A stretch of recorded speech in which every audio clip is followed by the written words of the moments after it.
Imagina só você acordando hoje, ligando a televisão e descobrindo que o homem que há 10 dias atrás estava na frente nas pesquisas, o homem que parecia ter a eleição de 2026 praticamente no bolso, agora está perdendo. E não está perdendo por pouco. Está perdendo de uma forma que mudou completamente o jogo político brasileiro em menos de 2 semanas. O que aconteceu? O que mudou? Por que Flávio Bolsonaro despencou e Lula voltou a respirar? A resposta está em alguns áudios vazados, em um banco que quebrou, em 4 milhões de reais que ninguém sabe exatamente de onde vinham, nem para onde iam de verdade. E o que isso significa para o Brasil, para o seu bolso, para o futuro do nosso país, é o que vamos discutir nos próximos minutos. Fica comigo até o final, porque o que você vai ouvir aqui não está sendo dito em lugar nenhum com essa profundidade. A pesquisa que acabou de sair da Futura Apex trouxe números que mudaram completamente o cenário eleitoral brasileiro. No primeiro turno, o presidente Lula aparece com 42,7% das intenções de voto, enquanto o senador Flávio Bolsonaro registra 35,6%, uma diferença de mais de 7 pontos percentuais, algo que parecia impossível há apenas 10 dias atrás. Logo atrás vem Romeu Zema, do Novo, com 3,9%.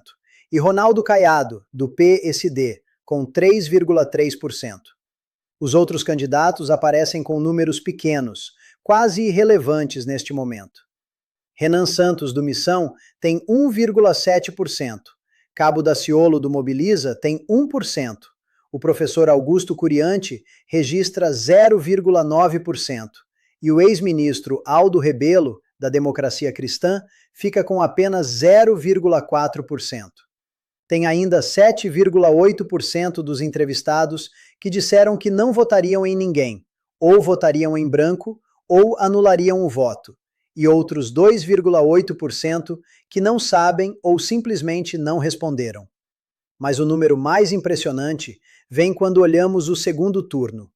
Lula aparece com 47,7%, contra 42,2% de Flávio Bolsonaro. 5,5 pontos de vantagem para o petista. E aqui está o detalhe que muda tudo.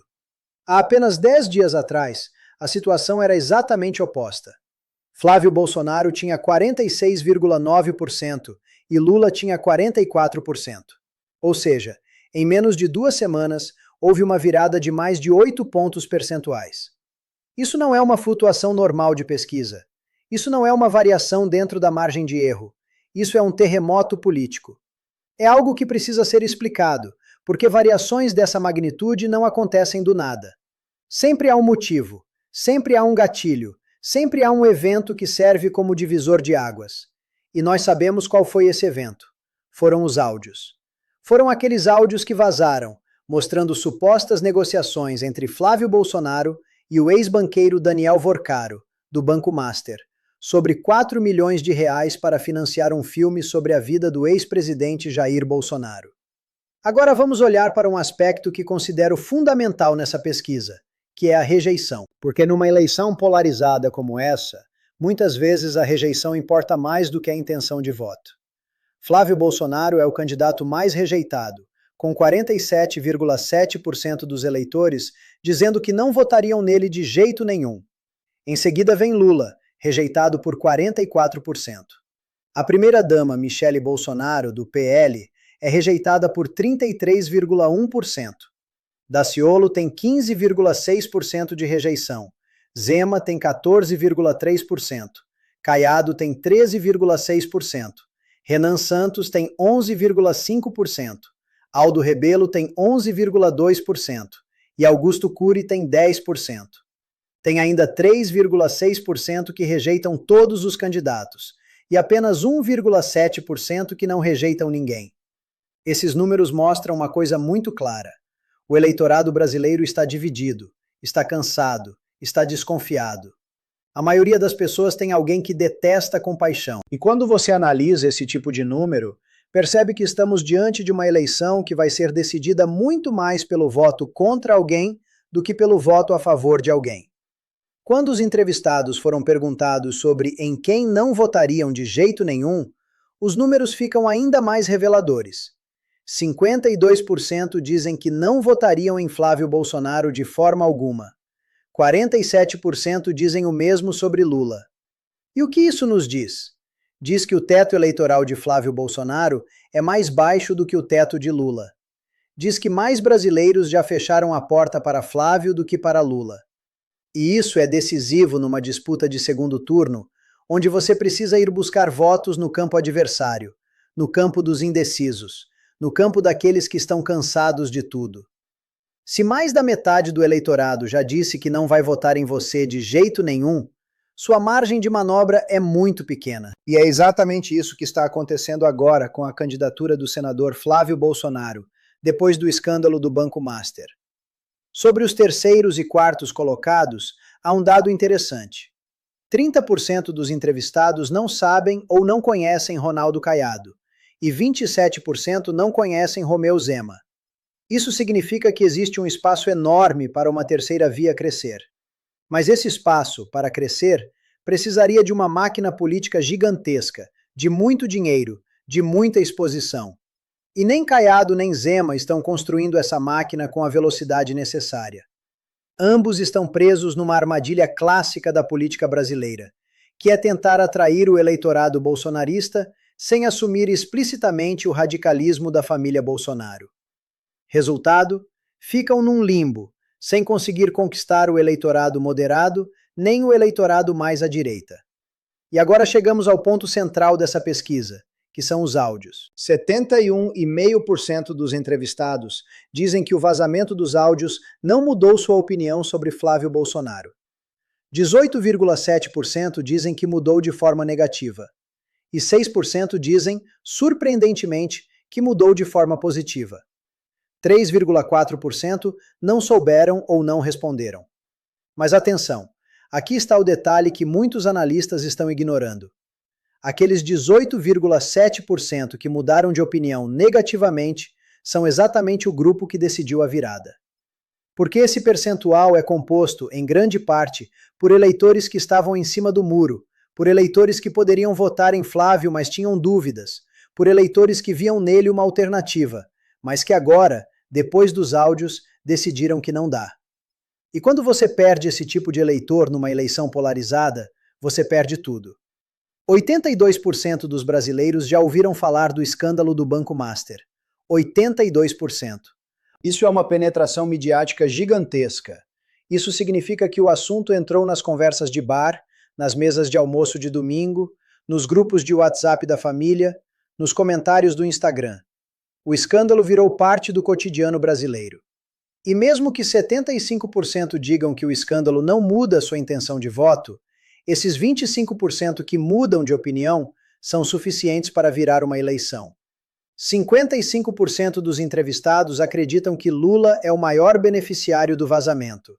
E sobre quem está envolvido, 25% dizem que todos estão envolvidos. 19% não sabem ou não responderam.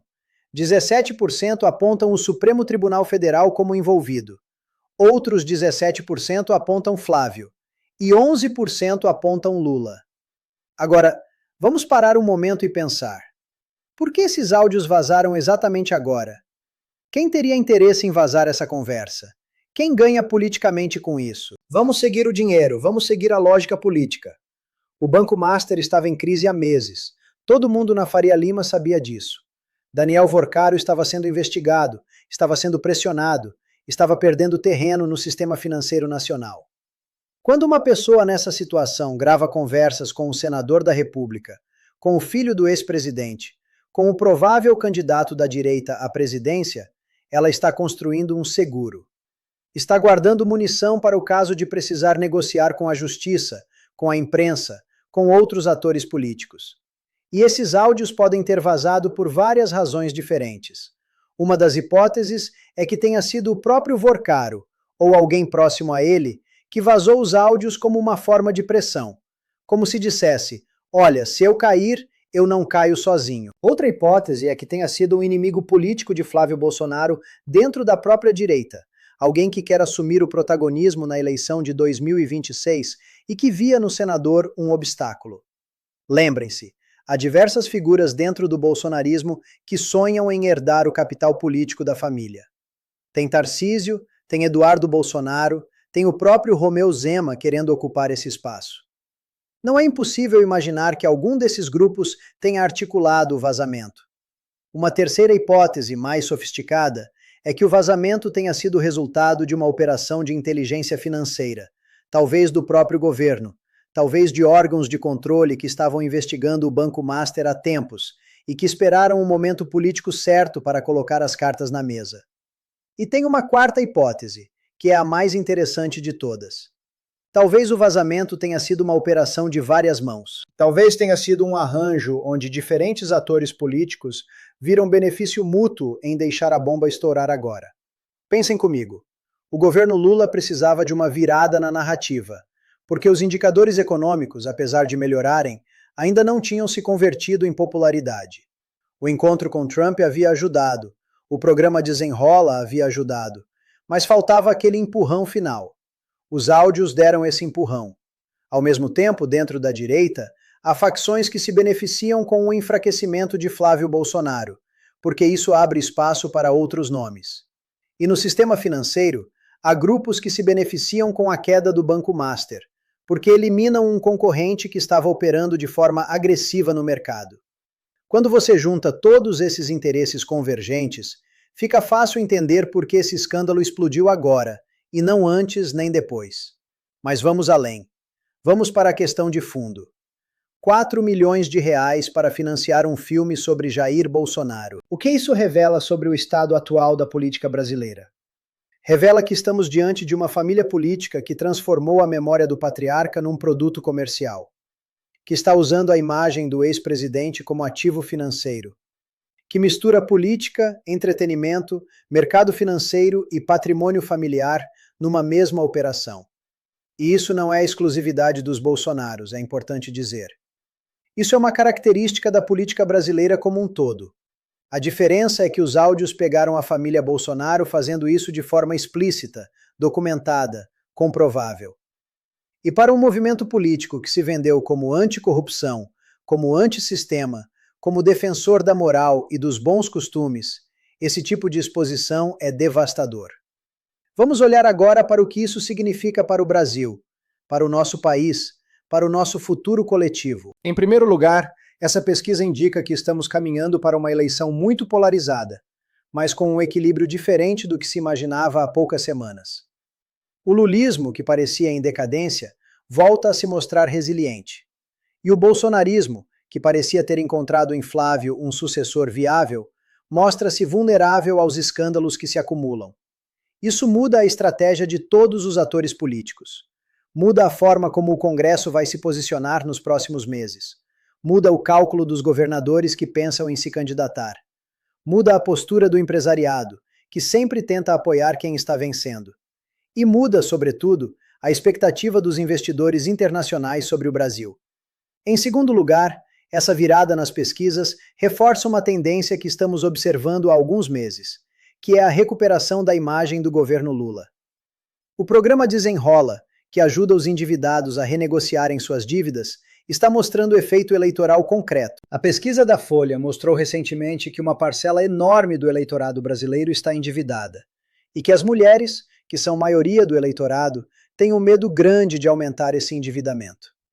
Quando o governo oferece uma alternativa concreta para essa angústia financeira, ele converte política pública em capital eleitoral. E isso, somado ao encontro com Trump, que melhorou a percepção sobre a política externa brasileira, criou uma combinação favorável para o presidente. Não é só o vazamento dos áudios que explica a virada. É um conjunto de fatores que se acumulou ao longo de meses e que agora se manifesta nas pesquisas. Em terceiro lugar, precisamos discutir o que essa eleição significa para a economia brasileira. Os mercados financeiros odeiam incerteza.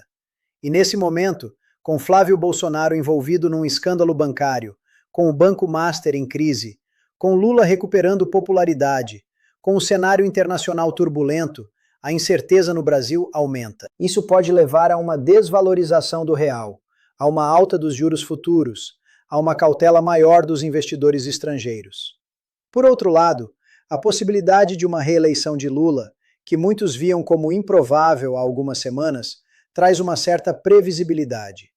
Os mercados sabem como Lula governa, sabem quais são suas prioridades, sabem qual é seu time econômico.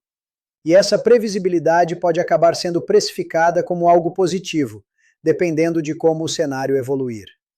Para o brasileiro comum, para o trabalhador, para a dona de casa, para o aposentado, para o jovem que está entrando no mercado de trabalho, o que essa pesquisa significa? Significa que o jogo eleitoral está aberto. Significa que o seu voto vai importar muito em 2026. Significa que as próximas semanas serão decisivas para definir o futuro do país nos próximos 4 anos. Mas significa também algo mais profundo. Significa que precisamos entender que a política brasileira não se resume a Lula contra Bolsonaro, ou Lula contra Flávio Bolsonaro. Há toda uma trama de interesses, de poderes, de articulações, de dinheiro, que opera por baixo da superfície. E quando um escândalo como o do Banco Master estoura, ele revela apenas uma fração do que realmente acontece nos bastidores. Aqui vai uma reflexão importante. Por que será que a opinião pública brasileira aceita com tanta naturalidade que políticos se envolvam em escândalos financeiros, em negociações suspeitas, em conversas comprometedoras? Por que 71% dizem que sua opinião sobre Flávio Bolsonaro não mudou, mesmo depois de ouvir áudios discutindo 4 milhões de reais com um banqueiro? A resposta é dura, mas precisa ser dita. Estamos acostumados, estamos anestesiados, estamos cansados. A política brasileira nos vendeu tantos escândalos nas últimas décadas, do mensalão ao petrolão, da Lava Jato à Vaza Jato, das delações premiadas às operações da Polícia Federal, que o brasileiro médio já não se choca mais com nada. E essa anestesia coletiva é perigosa, porque ela permite que a corrupção, em todas as suas formas, continue se reproduzindo sem grandes consequências eleitorais.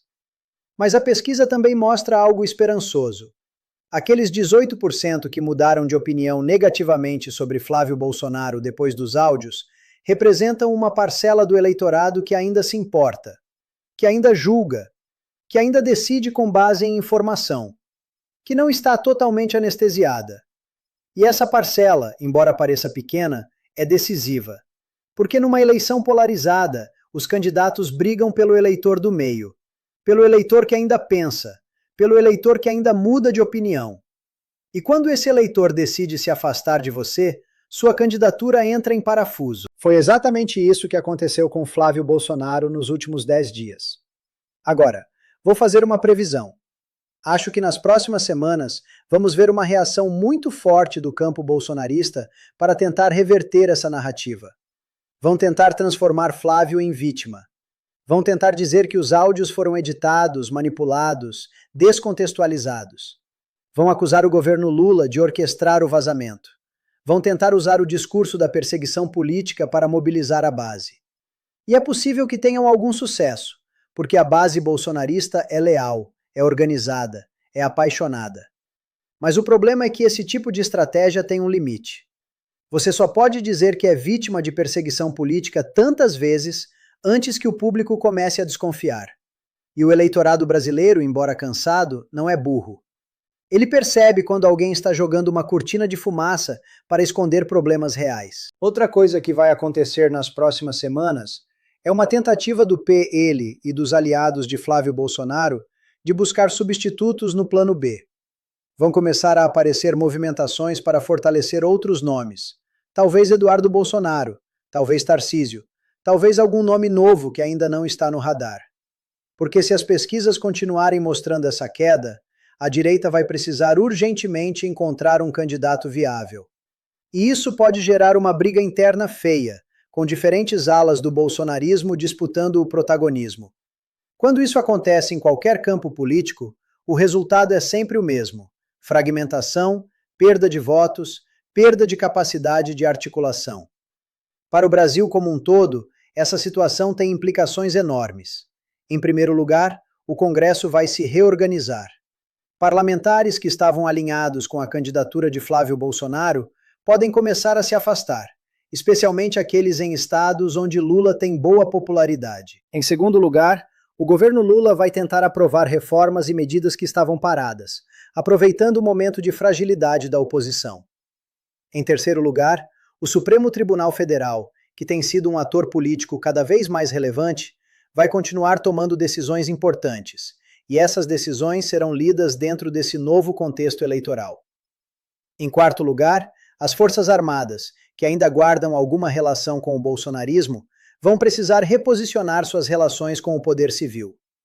Tudo isso vai acontecer nos próximos meses, e tudo isso vai ter impacto direto no dia a dia dos brasileiros. Para o cidadão comum, o brasileiro de classe média, classe baixa, trabalhador formal ou informal, o que muda? Muda a previsibilidade da política econômica. Se Lula se firmar como favorito à reeleição, o mercado vai começar a precificar essa possibilidade, e isso afeta o dólar, os juros, a inflação. Muda a expectativa sobre programas sociais. Se Lula vencer, programas como o Bolsa Família Ampliado, o Desenrola, o Pé de Meia, o Minha Casa Minha Vida vão continuar e provavelmente serão expandidos. Muda a expectativa sobre relações internacionais. Se Lula vencer, o Brasil continuará buscando um papel ativo no cenário internacional, com aproximação com a China, com o BRICS, mas também com diálogo com os Estados Unidos. Se Flávio Bolsonaro de alguma forma se recuperar e vencer, o Brasil voltará a uma postura mais alinhada com a direita internacional, com Trump, com Milei na Argentina, com Orbán na Hungria. Vou compartilhar mais uma reflexão importante. Acho que estamos vivendo um momento de transição na política brasileira, e essa pesquisa é apenas mais um sinal disso. O ciclo do bolsonarismo, que começou em 2018, parece estar chegando ao fim. Não significa que vai desaparecer da noite para o dia, mas significa que sua força como movimento político está diminuindo. E quando um ciclo político termina, surgem espaços para novas lideranças, novas ideias, novos arranjos. O problema é que o Brasil ainda não conseguiu produzir essas novas lideranças com a velocidade necessária. Romeu Zema, Ronaldo Caiado, esses nomes são candidaturas de transição, são candidaturas que tentam ocupar o vácuo deixado pelo desgaste de Flávio Bolsonaro, mas que não conseguem oferecer um projeto político novo, uma visão de futuro diferente. E do outro lado, Lula representa, em boa medida, uma continuidade do passado. É um líder político de 79 anos, que governou o Brasil entre 2003 e 2010, e agora de 2023 em diante. Sua capacidade de mobilização eleitoral é enorme, sua habilidade política é incomparável. Mas ele também não é o futuro do Brasil. O futuro do Brasil precisa ser construído por uma geração nova de líderes que ainda não emergiu. E essa ausência de renovação é um problema sério, porque significa que vamos continuar disputando as mesmas eleições, com os mesmos personagens, com os mesmos debates, sem conseguir avançar para temas que realmente importam para o futuro do país, como a transformação digital, a transição energética, a educação do século XXI, o sistema de saúde pós-pandêmico, a integração regional na América do Sul. Encerro essa análise com uma pergunta para vocês refletirem. O que vai acontecer com o Brasil se a polarização continuar sendo o motor da nossa política? O que vai acontecer com o nosso país se cada eleição se transformar numa guerra de narrativas, de áudios vazados, de escândalos manipulados, de campanhas movidas a ódio em vez de movidas a propostas? Acredito que precisamos, como sociedade, exigir mais. Exigir candidatos que apresentem projetos concretos. Exigir debates que discutam o futuro e não apenas o passado. Exigir transparência nos financiamentos de campanha. Exigir responsabilidade nas declarações. Exigir, acima de tudo, respeito pelas instituições democráticas. Porque sem essas exigências, vamos continuar reféns de uma política que se alimenta de escândalos e que não consegue entregar resultados para a vida das pessoas comuns. A pesquisa da futura Apex é apenas um retrato de um momento. Outras pesquisas virão, outros números virão, outros escândalos virão. O cenário pode mudar novamente nas próximas semanas. Pode ser que Flávio Bolsonaro consiga reagir, pode ser que Lula tenha algum revés, pode ser que surjam novos atores na disputa. Mas o que essa pesquisa nos mostra de mais importante é que nada está garantido. Nenhuma eleição está ganha antes da hora. Nenhum candidato é imbatível. E é exatamente nessa imprevisibilidade que reside a essência da democracia. O voto popular ainda decide, as opiniões ainda mudam, as pessoas ainda julgam. E enquanto isso for verdade, o Brasil ainda tem chance de se reinventar. Espero que a gente saiba aproveitar essa chance. Espero que o Brasil, nas próximas eleições, possa oferecer aos seus cidadãos não apenas escolhas entre dois extremos, mas escolhas entre projetos de país, entre visões de futuro, entre caminhos de transformação. Esse é o desafio que está colocado diante de nós, e ele vai exigir maturidade política, vai exigir consciência cidadã, vai exigir engajamento coletivo. Que possamos estar à altura desse desafio. Era isso que eu queria compartilhar com vocês hoje.